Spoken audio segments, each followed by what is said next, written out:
If race is the most contentious issue in American life, then surely education comes a close second. And often they're really inseparable. Minorities demand not just equal opportunity to go to college, but special opportunity. And to varying degrees, the government has supported that demand. It's an old story, but what happens when the majority is the minority and vice versa? We explain with a visit to Alabama State University in Montgomery. 100 years ago, it was called the State Normal School for Colored Students.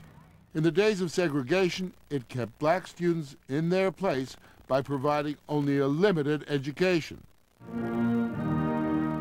Graduation Day, 1999. Today's graduates receive diplomas in wide-ranging fields of study. Tarakisha Dubose. But this look of Alabama State had to change. Andre McMillan. ASU was ordered by law to recruit minorities. Rosemary. These are the minorities. Douglas Kirk. In 1995, a federal judge ordered the state of Alabama to pay $1 million a year for 10 years to fund scholarships just for white students. Most are getting an absolutely free education. Although there are black scholarships as well, some students, like Rhonda Turner, Mark Harris, and Corey Muhammad, find the subsidizing of whites offensive. White universities, their reasons for providing minority scholarships are because of the past injustices and because of the racial environment at that university. ASU has never discriminated against whites. It was never a situation where blacks didn't want whites to go to school with them. Whites didn't want to come to school with blacks. We will accept whoever wants to come here. They want to stay out there, then they're going to stay out there. Come in if you want. The door is open. But it took more than a push to get whites to walk in. It took cash. The judge appointed attorney Carlos Gonzalez to see to it that his order was carried out. Do you think the existing system is fair? Fair to black students, to African American students? I think it is fair when put into the larger context of what the court is trying to achieve, yes, sir.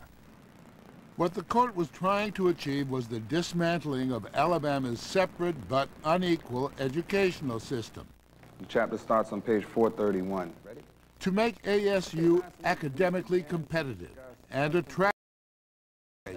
That's what makes it so difficult.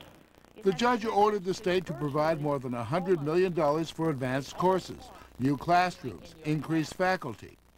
He added an extra $10 million to help ASU recruit more whites. Now, more than 500 whites are enrolled, about 10% of the student population, and about 80% of them are on scholarships. It was critical that the desegregation effort begin in earnest rapidly. That's what these scholarships are for. The overall objective here is to increase the opportunity for all students. It is difficult, I admit it, for some students to accept it. It was more than just the white-only scholarships that upset black students. What truly galled them was one of the judge's key rationales for ordering them. He said that increasing the number of whites would eliminate the perception among whites that ASU provides an inferior education. We don't need white students to come, and that's the stamp of approval of a valid school. He was quick to say that that wasn't his view, but he was trying to counteract the general view. What do you think of that? I think that's awful. Of saying that we need white students here in order to eliminate perceptions of inferiority, as if they're going to go back home and tell their parents and other members of their community that, hey, this is a good school. We don't need that. We don't need white students. We are a qualified school. But the law says you do need them. According to Jim Smithson, ASU's minority recruiter, you at our university would be a minority. You're aware of that. The realities of race in Alabama present real barriers to getting whites to come to the school. The traditional population is African American. You and I are the minorities, okay? He pitches ASU to high school students across Alabama. You're aware of that, okay? We received an invitation to go to a school in North Alabama. This was an all-white school. The first young lady I was speaking with, she was informed that we were a traditional black university. She asked positive questions, and then Mom came out of nowhere screaming, Jane Doe, get away from that table. That's an N school. That's a black school. That's She used she used the N word, and she said it as loud as she could so that anybody could hear her. And that really made me feel about that small. And however, I mean, I just said, here is our brochures. Thank you for stopping by. And this is your scholarship form, okay? But even the offer of scholarships worth anywhere from $10,000 to $30,000 over 4 years wasn't enough.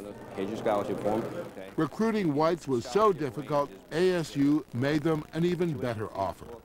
While a black student needed a 3.0 grade point average, a B to get a full tuition, a white needed only a C, a 2.0. That's nothing. You could have slept through high school and got a 2.0. But even good grades didn't guarantee a black student a scholarship. I came here with a 3.5 grade point average, but I didn't get a scholarship, and I was upset. I found out the qualifications for white students to get a scholarship, 2.0, and things of that nature. It just didn't look right to me. For the past 4 years, the state of Alabama has paid every penny of Richard Livingston's tuition. What were your grades like? What were your grades like when you here? I transferred from Indiana State with a 2.58 GPA. Is that a C? Mid-C range. From what you know, are they pretty smart? They do the work? Capable of doing the work? Those that I know, yeah, but there has been those that weren't capable of doing the work. A couple that I've seen that were real lazy and shiftless. So you're gonna have all kinds, especially with those low standards. Even whites who came in with top grades like Karen Heiss, Chris Robinson, and Rosie Heiss, all of whom got free tuition, room, board, and books, learned what it was like to be stereotyped because of skin color. Someone was quoted in the newspaper as saying, all of the white people here are really. When I read it, it really made me angry. People may from afar look at the white students and say, oh, well, they didn't have the grades to get in, or they're just here because they're on a white scholarship. But once you're actually in class with people and you measure up, they realize that you're not the idiot from off the street that decided to come to ASU. When they all started at ASU in 1995, the school was still almost 95% black. Alabama State University. Being the minority took a little getting used to. Being the minority, it is like, wow, I stand out everywhere I go. There's nothing that I can do to blend in. When I first got here, I'm looking around thinking, wow, I'm the only white person in a lot of situations, and then you know what it feels like for people not to talk to you because you're a certain color, or people to look at you and think a certain thing immediately. Why did you want to come here? Because it was paid for. Do you think, any of you think it's unfair? Yeah, I do. Very. I think that it's definitely unfair that we're here based on the fact that we're white, and we're given money to be here because we're white. However, I wasn't going to pass up the chance to have a free education. I'm not stupid, I just don't think it's fair. The university did eliminate some when it announced that starting with 1999 freshmen, the scholarship requirements are the same for everyone. But that's not good enough for Jesse Tompkins, a graduate student who says that any scholarship program that excludes blacks is still flat out wrong. Here in Alabama, we have a program that is designed to discriminate and is state supported. And that, says Tompkins, is a violation of his constitutional rights, and he's brought in a white conservative lawyer to sue the university. Jesse had a right to compete for that scholarship on the same terms as any other student without taking the color of his skin into consideration. The lawyer, Terry Pell, a former official of the Reagan administration, is senior counsel for the Center for Individual Rights, the CIR, a conservative foundation. The only way to put race behind us is, in fact, to put race behind us. If you think the president of the NAACP Legal Defense Fund, Elaine Jones, would agree with that statement, you'd be wrong. I believe that the Center for Individual Rights has an agenda that is going to move us back toward separate and unequal. All of the center's previous challenges of racial preferences at colleges have been on behalf of white students who say minorities special treatment. Are you surprised that the CIR took the case? Oh, no, Marlon. I'm not surprised. I mean, the CIR has been on a tear to undercut all of the progress that we as a nation have made on the issues of race. Do you suggest that Jesse has a hidden agenda in all this? Oh, no.